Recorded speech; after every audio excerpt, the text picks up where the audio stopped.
Kami memang diciptakan untuk menjadi jihadis bahasa agamanya, tapi bahasa umumnya menjadi teroris untuk menteror seluruh umat manusia yang membenci Islam atau menjadi musuh Islam. Sebetulnya itu. Sehingga cara membunuh dengan cara apapun kami pelajari. Itu. Nah, kenapa seperti itu? Apa yang membuat ini penting sekali, Mas? Apa yang membuat kami melakukan pengeboman? Ini nanti ada hubungannya dengan peristiwa yang terakhir yang kita prihatin, yaitu pembunuhan yang terjadi di India. Bom yang kami ledakkan untuk menyerang duta besar Filipina Agustus tahun 2000 itu karena peperangan kami bersama Mujahidin Moro melawan pemerintah Filipina. Jadi ada ini efek balik ya? Efek balik, korelasi. Artinya bahwa dengan peristiwa itu mereka kita balas. Di antaranya duta besarnya di Indonesia. Terus kalau ditanya, kenapa kok di Indonesia? Ya kami jawab, karena kami tidak mengakui NKRI. Karena kami inginkan itu NKRI itu menjadi negara Islam Indonesia, balik lagi NII. Jadi supaya jelas. Nah, kemudian bom kedua, bom gereja malam Natal serentak di beberapa kota di Indonesia tahun 2000. Yaitu tanggal 25 Desember. Termasuk di Mojokerto. Saya yang melakukan. Itu kenapa? Karena kerusuhan Ambon dan Poso. Yaitu penyerangan yang dilakukan oleh oknum Kristen terhadap umat Islam. Oleh karena itu Hambali itu senior saya di Afghanistan yang sekarang dipenjara di Guantanamo, Amerika, oleh Amerika. Datanglah ke Indonesia, waktu itu dia di Malaysia. Dia ngajak kami, dia pertama mengatakan kalau orang Kristen bisa menyerang umat Islam ketika hari raya Idul Fitri, kenapa kita nggak bisa memberi peringatan mereka ketika mereka Natalan? Nah, itu yang kedua. Yang ketiga, bom atrium Senen. Itu adalah tujuannya untuk menyerang para pendeta yang mau pertemuan di situ, membicarakan masalah Ambon sama Poso.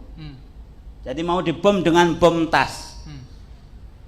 Nah, pelakunya ini orang Malaysia, masih pakai jam Malaysia, lebih cepat 1 jam dari yang dijadwalkan. Jadi sampai ke Indonesia jamnya belum diputar. Sampai nyetel bomnya pun belum diputar. Seharusnya bom 1 jam kemudian meledaknya sudah 1 jam kemudian ketika dibawa. Kemudian bom Bali. Bom yang keempat berarti. Ini adalah untuk membalas pasca runtuhnya WTC, Amerika menyerang Afghanistan, orang sipil pun kena, kami ada hubungannya dengan Afghanistan. Maka kita seranglah orang-orang bule di Bali, karena banyaknya orang bule adalah di Bali. Itu. Oke, Mas. Saya punya satu pertanyaan. Jika yang terjadi selama ini itu adalah kebanyakan respon, menurut jenengan kita patut khawatir nggak dengan apa yang terjadi di India saat ini dan bisa terrespon dengan pola yang sama ya, direspon di Indonesia? Ya bisa jadi, cuma kita berharap tidak. Karena begini, kesadaran saya sebagai pelaku bom Bali cukup untuk membuat kawan-kawan yang gemar untuk melakukan pembalasan ini sadar. Jadi perlu diketahui bahwa alumni Afghanistan sama Filipina, teman-teman kami dalam Jamaah Islamiyah itu tidak kurang dari 400 orang. Yang terlibat pengeboman baru 20 orang. Berarti ada 380 orang itu alhamdulillah sampai sekarang tidak ada yang terlibat. Mudah-mudahan nggak terlibat lagi dengan aksi-aksi seperti itu. Makanya setiap ada sesuatu kejadian yang bernuansa sara, itu terutama terhadap Islam, saya paling ngeri.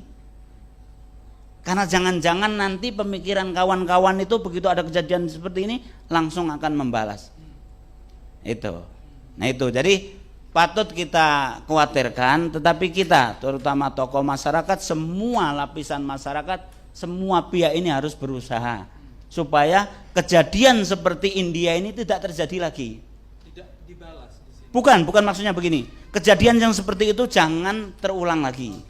Kemudian jangan sampai kita membalas, karena nggak ada gunanya. Beberapa tahun yang lalu ketika kejadian Rohingya, itu kan ada kawan-kawan teroris Indonesia yang membalas, tapi bukan Jamaah Islamiyah. Ngebom ke Dubes Myanmar, tapi pakai bom lontong. Jadi istilah bom lontong ini begini, ketika dia di Ambon, itu kan kami itu membuat granat buatan untuk menyerang umat Kristen. Granat buatan ini ya seperti lontong. Ya, jadi paralon besi itu kemudian kita isi bom, baru kita lempar. Nah, ngebom ke Dubes Myanmar pakai itu, belum apa-apa sudah ditangkap oleh Pak Ibnu dan kawan-kawan Densus. Nah, itu. Jadi itu nggak ada gunanya. Maka jangan lagi seperti itu. Cukuplah kita doakan para kiai, Pak Baidowi dan kawan-kawan NU semuanya pandai berdoa, munajat supaya tidak ada pembalasan dan tidak ada kejadian. Amin. Terima kasih Mas